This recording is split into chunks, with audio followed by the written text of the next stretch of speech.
Kain tayo guys. Pansit Canton. So, habang makain tayo, makinig tayo sa Jack ni Madam Maharlika. Kadire. Ikaw ang kadire dahil sa ginagawa mo ngayon. So, may dinilit na chika bumbong, Yari mapalagay ka ngayon, na Heart. while I'm driving. Na Car. pinahold, okay, ang departure ng dating glam team ni Puso na ngayon ay nakaibigan na. Okay? Pia? Kung matatandaan ninyo, si Puso ay Pia. nabagsak din niya yung Pia. poster account na under Maharlika na may gumaya din Madam, sa sino ating Pia? Pia words back? poster account. Kasi isa yun sa mga binlag ko na galit si Puso sa akin dahil nga pinukelya ko yung pakikipag-chuk-chak chenis na kay Bertelot. Di ba? Yung kanyang taga-video-video ba niya? So, nagpag-chuk-chuk-chak ayon sa ating puting ahas, di ba, ligid sa kalaman ni Keso, nakikipag-chuk-chak chenis siya dun sa Paris. Di ba? So, yun mga ganon. Kaya galit na galit si Puso na tigang kay Bertelot. Ay, yatay. So, anyway, pero ito yung issue ng lipunan, mga palangga. Kasi nasabi ko nga, ayon sa Madam, ating puting ahas, Madam. na wala naman ng maraming pera. Ito si Puso, kundi galing din sa pera ng bayan, ang pinang-shopping dyan sa Paris, ang pinang-babayad sa katsuktsakan o whatsoever, ano man ginagawa niya, tsuktsak chenis. Okay? So, pinagbinta nga ni Puso ng mga panahong yaon, tapos last year, nakala ang mga nagchichika bumbong sa akin, yung mga nag-glamping niya, ay, Diyos ko po, wala naman akong kakilala sa glamping niya. Hindi ko ang kilala yon. Nagbabasa lang ako ng mga chika bumbong dyan sa internet. So today, ito malapit dito sa puso, yung pusong itim. Diba, pusong itim, kung meron tayong ahas na puti at ahas na itim, ito meron tayong pusong itim. Okay? So ngayon mga palangga, papunta sa Dubai, etong glam team ni Pia. Dahil syempre glam team siya mag-aayos kay Pia. Tapos nung sila ay pasakay na sa aeroplano, boarding na sila, ito ang nangyari. Okay? Ang nangyari ay meron pala silang full departure. Okay? Ngayon, Kawawa naman, hindi nakaalis. pinahold sila. Ayon dito, sa ating puting ahas, na-confirm na ang grupo ni Keso, Gaano ka, ano kayo mga pakiramdam ng mga yun? Kawawa sino naman. to, grupo ni Keso at ni Puso, silang dalawa, kasi hanggang ngayon hindi sila makamove on sa galit, gusto nilang mag-revenge. Okay? Dito sa mga glam team na, di ba, pinagbintangan dito ni Puso na ginamit yung mga kanyang credit cards. Pero ang totoo, siya naman pala ang nagwaldas ng kanyang ng credit card o ng kanyang pera na ayon sa ating puting ahas, galing sa pera ng bayan. So, tanong ko dito sa kachika bumbum ko, sabi ko, ang first, sinanda sa akin yung actually, yung article na pinahold nga, okay? Pinahold, okay? Yung mga glam team. Ayon dito sa article, ang question natin, from Bandera, may kinalaman kaya ang kilalang luxury, mga lumalabas na ito. Huwag na basahin. Basta, hindi lumalabas, may mga ads kung mabasa. Okay. Ang tanong, may kinalaman kaya itong si Puso dito at si Keso? So, ang question, mga kababayan, sabi ko, on what grounds? Okay? Sabi ko, bakit? Ang unang tanong ko, on what grounds? Ano yung legal grounds? Bakit pinahold itong glamping na ito, itong kawawang mga Pilipino na gusto lamang magtrabaho doon sa kanilang, kanilang boss, I may say, kay Pia, doon sa Dubai. Tapos, ang sabi ko nga, Jutang Jenina, sabi ko, tapos ang sabi ng ating puting ahas, Idol ko pa naman yan si Puso. yung glam team ni Pia. Okay? Sa papuntang UAE. Okay? So, hindi pala whole departure order lang. So, lifetime ban. Okay? Kasi nakalagay din sa social media ay whole departure. Pero ang sabi ng ating puting ahas, lifetime ban para hindi na makalabas ng bansa itong itong glam team para hindi makakatulungan si Pia sa kanyang fashion week. So, ibig sabihin, mga kaibigan, ah, kung walang legal grounds, walang criminal case, itong glam team ni Pia, na dating glam team ni Puso, anong ibig sabihin nito? Anong ginawa ni Quezzo para gamitin ang power ng gobyerno para ipa-lifetime ban ang mga kawawang glam team na gusto lamang magtrabaho dahil sa buwaka ng inang kate ni Puso sa kanyang kainggitan kay Pia. Oh my God. Okay? Tandaan ninyo. Dati, Inggit gusto si supportan ano, Pia, si Puso kay supportahan Pia. niya. I think Lenny is the one. But I don't care. This is about karapatan, whether you are dilaw, you are pink, you are pula, yung karapatan natin Pilipino dahil Ano kayang kinainggitan tayo ni yung dapat, diba, porkit Puso hindi kay natin Pia? kilala si Pia sa tupatan ni dilaw, hayaan mo na sila Parehas naman silang successful, di ba? This about karapatan ng bawat tao na lumabas ng bansa. Tapos pag pinagtripan ka ng katulad ni Quezzo at ni Puso na buwaka ng inang pakangkang sa Paris, ay ipapa-lifetime ban ka. And I hope na may tumulong dito sa mga glam team ni Pia now. Kasi kung walang Subscribe legal nyo si grounds Madam para Maharlika, ipaputo, guys. ipa-lifetime ban, Buljak, anong power Buljak ang TV. inabuso ng buwaka At ng saka Maharlika Quezzo Network sa Facebook bubukin account. ang kanyang feslak May bago na siyang ano ngayon. pinagtsagaan ni Puso dahil sa ngalan ng salapi ng bayan. Sa tingin nyo, kung hindi galing sa pera at power ng bayan, pagtsatsagaan ni Puso ang bubukin na feslak ni Quezzo? Hindi. Dahil kung talagang gusto niya itong si Quezzo, eh bakit siya nagpapa-chok-chak chenis kay Bertelon sa Paris? Kaya galit na galit sa akin. Pinatumba yung fake account actually, dahil gustong ipatumba si Maharlika. Yung mga piko na ito. So yun yung tanong ko dito sa kausap ko. Sabi ko, sigurado ka ba na may walang legal grounds? Kasi imposible yun eh. Sabi niya, wala. No case. Nothing. Just pure bullying using political connections. Sabi ko, wala bang binigay ang immigration na kadahilanan na bakit kayo ay hindi makakaalis papuntang Dubai?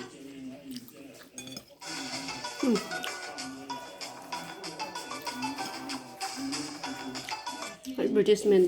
Eh, ang mga nangasabi dyan ay ginamit yung miles ni ang pinangbili ng ticket. Kakaumay din tong pansit galing kanto. sa miles ni Pia. So, hindi yan reason para ipa-hold ang tao o para ipa-ban. Kasi lahat ako nagpapagamit ako ng miles. Diba? Yung mga points, pinapagamit ko sa gusto kong ipagamit. Diba? Friends or relatives. Anong katsutahan to? Ano, Puso? Yung kipailan mo, kapag nakita ka talaga, sisilihan ko yan ng bongga ko. Nakto, magtago ka na, Ano, heart. bakit? Nagsisipsip kayo kay Puti? Ito, yung nagpupulburon. Anyway, mga panangga. So, ito ang kwento. Sabi ko, ano ba detalye? Ano? Detalye. Okay. So, ito pa ang nangyari. Sa unang araw, hindi sila makaboard sa Philippine Airlines, Manila to Dubai. Ang sabi sa kanila ng immigration, ang computer daw ay hindi nag-i-issue ng boarding pass para sa kanila. So the fact na wala silang kaso whatsoever, ibig sabihin na mga buwaka ng sa immigration ay kinasabwat ni Quezzo at ni Puso. At sino ang may hawak ng immigration? Eh di si Bonjing Remulla ng DOJ. Agoy. Ano ang ginawa? Ito galing sa ating puting ahas, which is napakaliwanag pa sa sikat ng araw. Sino ba ang kaaway nitong mga kawawang glam team na ito na gusto lamang magtrabaho, mabuhay, may sariling pamilya, na pipigila ng buwaka ng Genemes, na Quezzo at Puso dahil trip nila, dahil feeling nila superpower sila, dahil gusto niyang makahigante, dahil iniwan siya, dahil ang sama ng ugali ng Puso na to, pusong itim, ayon dito sa ating mga information na mga nakuha at mga previous vlogs natin at kitang-kita mo naman, oh my God, Kajere!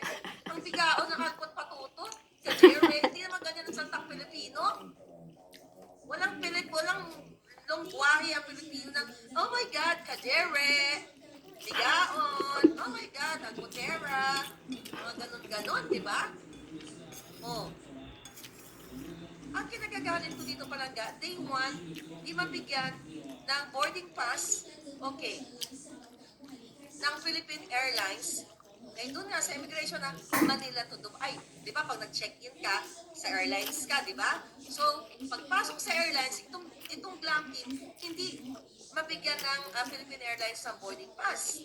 So, ang ginawa nila, pumunta sila sa Philippine and UAE Embassy para i-check bakit kami hindi mabigyan ng boarding pass. So, cleared sila. Klaro. Clear. Pero Kawawa wala pa naman. din daw. Ngayon, sabi ng itong mga glam team, Napag-initan bakit lang wala, sila. wala naman kaming record, wala naman kaming kaso. Bakit hindi nyo kami mabigyan ng boarding pass? At nagtatanong sila, ano yung grounds nga, bakit ginaganito nyo kami? So, ang sabi ng Philippine Airlines, ang tinuturo ay ang UAE. So, sa madaling sabi, mga kapalpalangga, naiwan ng eroplano ang kawawang glam team ni Pia. Kawawa naman. Imagine ninyo, kapag politiko, pag jowang bukbukin ng na politiko, ay pwedeng abusuhin ang batas. Sa gusto nila, kahit sinong gusto nilang Kawawa abusuhin. naman, oh, ang glam team. Ito Gumastos talaga pa ng ang mangyayari kapag oras ang gobyerno at para ang nagpapakita makaalis, tapos hindi at din pala lahat pinaalis. nag-aabuso. Gaano kasakit sa puso nila yun? Ha?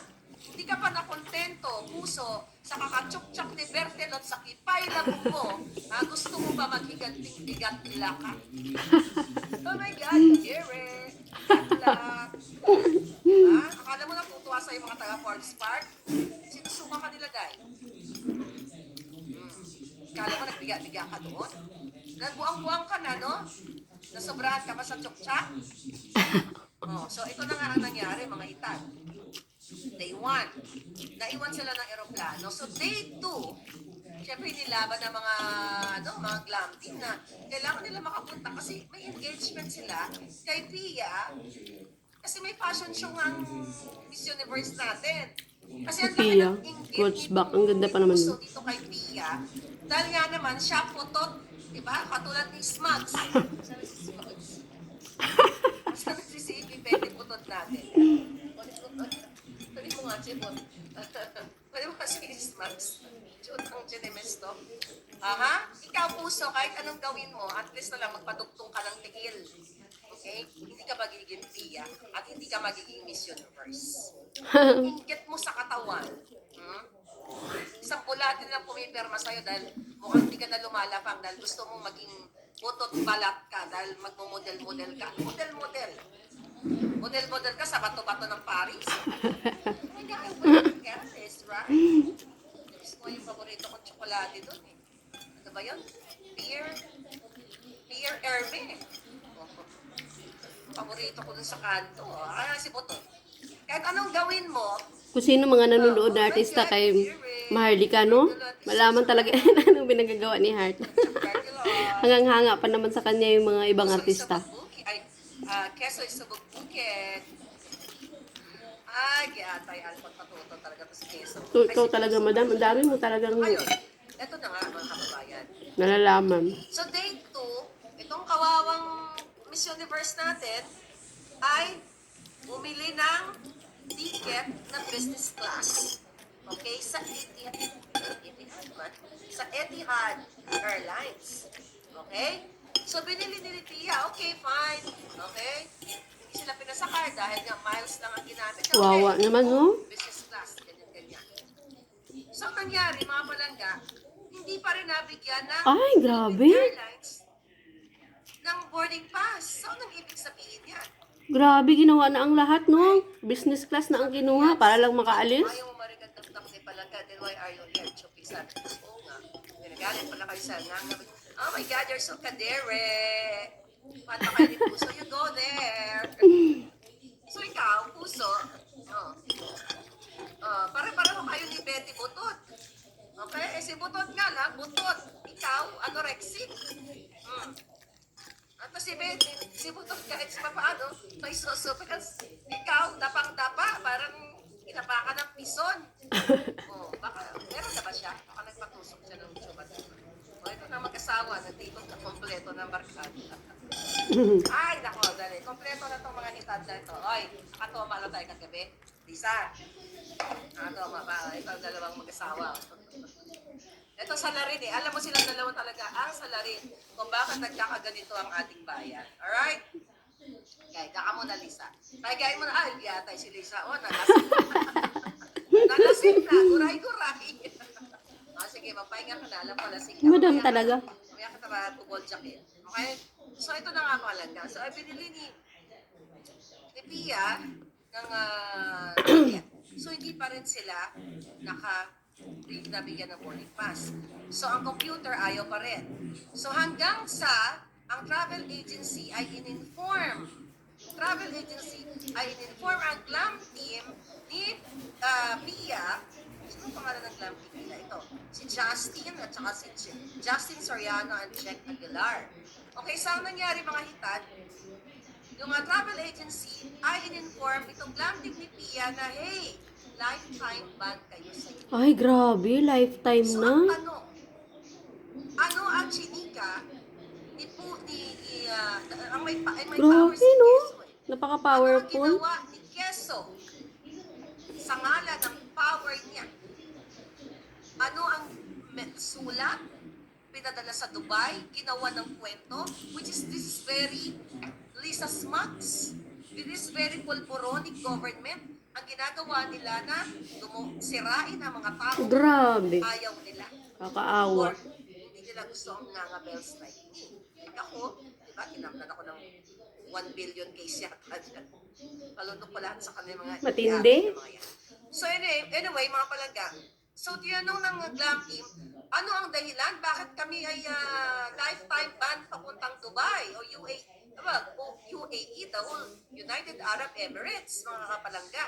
So walang legal explanation, walang reason. Nag-pop up lang daw sa system na nakaban sila. Okay? So ngayon, ang epekto dito sa mga glam team, na natatakot sila na baka naban na sila sa buong mundo na makaalis. So nakita ninyo, walang actually I asked, yung friend ko, okay? Yung friend kong abogado, alam mo naman, dahil tayong friend na abogado. Okay, sabi ko sa kanya, okay, tingnan natin. Sabi ko, Madam, okay, Madam.